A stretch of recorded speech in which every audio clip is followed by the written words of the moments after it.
I remember when we were in Boise, Idaho, and I have this weird thing in the band. I remember shows and dates, and it was right when Second Chance started kind of breaking.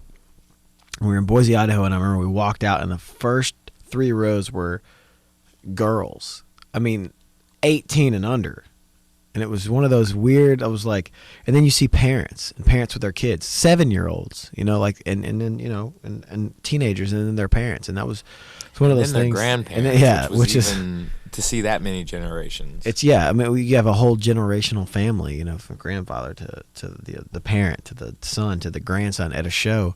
It's crazy. I mean, that's, and the fact that Madness did that for us and kind of opened up those doors. And it's crazy and beautiful too at the same time. It's truly amazing to see that as a band, because our first 2 records, our demographic was different, and now it's a lot more families and a lot more, and we run a pretty solid, clean show. I mean, there's not a lot of F-bombs being flown around on our stage, and we take, that's something that we take very deeply. We want those people to come. We want whole families to come out and see our band because, I think that he has something to say. I think that what he says, I've known him for 10 years now and been in a band with him for 7, but what he says uplifts me, so I know it helps other people. When people come and say that they've had the worst week in their entire life, they lost their job or one of their friends died or, so on and so forth, and those people come, everything you said hit me and it made sense to me. It's like, that's something you can't take